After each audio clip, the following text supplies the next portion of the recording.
So around the late 80s, you got into a metal band, right? Yeah. How did your love for music initially start? Well, my love for music probably initially started because of Uncle Hanan. Not Uncle Howie, who's my mother's brother, but my father's brother, who Hanan hated my father. They did not talk most of the time, for years or whatever. But Hanan was pretty awesome.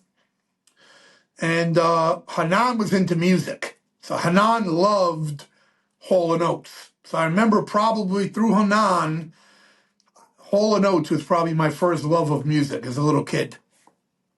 Even though I'm hearing things in the projects and I knew how to recite La-Di-Da-Di by like 9, when I was like 9, I could do La-Di-Da-Di, we like to party, we don't cause trouble and we don't bother nobody, we're just some men that's on the mic, and when we rock upon the mic, we rock the mic right, or whatever, you know.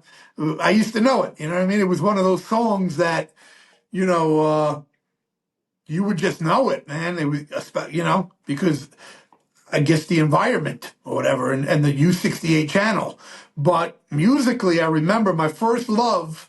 So when Method Man came out with METHOD Man, I knew exactly what he took it from. He took it from Hall & Oates. METHODOLLOVE.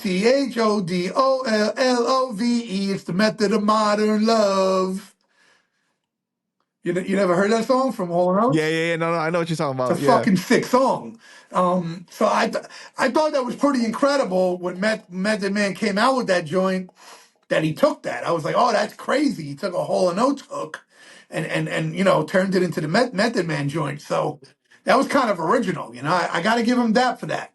But yeah, man, I loved Hall & Oates. I loved Hall & Oates so much that I wished Daryl Hall was my actual father.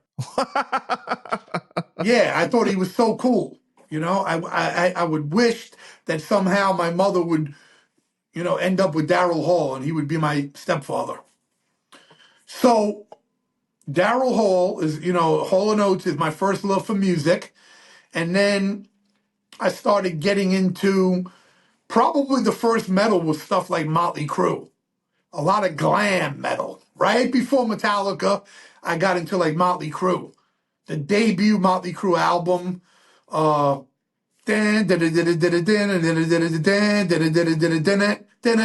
turn me on, I'm alive tonight, out in the streets again. You never heard that song, Live Wire? I'm alive, Yeah. Live Wire. That's Mötley Crüe's first dope shit. They were actually pretty fucking dope back then. You know, they became a little more commercial with, you know, girls, girls, girls. That was kind of that, like when they got whack. Still like them, but not on the level. But I was into Mötley Crüe from the first album. You never heard Shout, Shout, Shout at the Devil. They actually were devilish. Mötley Crüe's first shit was Shout at the Devil. She got the looks that kill.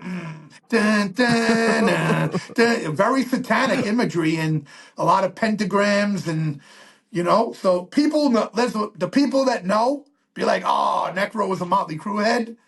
You know what I'm saying? Right. I eventually ended up meeting them, and they were fucking douchebags. Mötley Crüe could suck a dick. Oh Yeah, they were man. fucking dickheads. That's They were disappointing. dickheads. And I was actually on the same festival with them as Necro when they treated me like shit. I was on Download, which played in London in 2007. And they were backstage with their own little rooms, and I was backstage. And I bring Mötley Crüe a groupie as like a sacrifice to show respect. I had a Necro groupie that was barefoot, dressed. Sacrifice? Yeah, I had a Necro groupie with a leash around her neck, dressed in see-through lingerie, barefoot, and I walked her over to Nikki Sixx to be like, "Hey, what's up? I'm Necro. I'm playing Download. You know, I'm on the tour." They were headliners, and I was an opener. And I was like, "I'm bringing you a human sacrifice to pay respect." And bro, Nikki Sixx was not cool. He looked at me like I had 12 heads. Mad disrespectful. So, and he was with his girl, and you would think they would be, oh, that's cool. Yeah, they looked at me like I was whack. This is backstage at Download Festival. So Did he say anything to you? not even saying anything. I remember it was like weird. Like he gave me no respect. So across from him, like 15 feet away, Tommy Lee had a trailer. Like it was like not trailers. Yeah, it was like not a trailer like trailer park, but you know those little No, I know what backstage. you're talking about. Yeah. Yeah. And he was like, I guess having sex with girls. He had like two girls going nuts in there, and I bring my girl over. And I was like, yo, get Tommy. I want to, so let me try with Tommy now. And Tommy was a dick too. Wow. I don't remember how they were disrespectful, just they didn't give me love. I You just remember he remember the came out energy and and the vibe.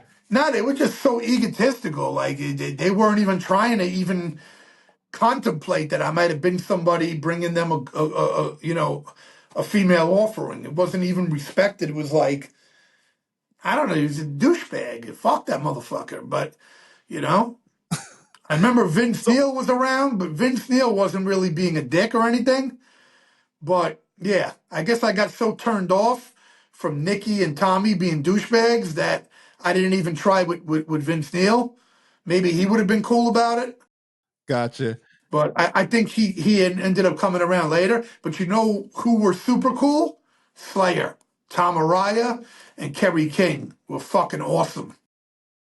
They showed me mad love. They were respectful.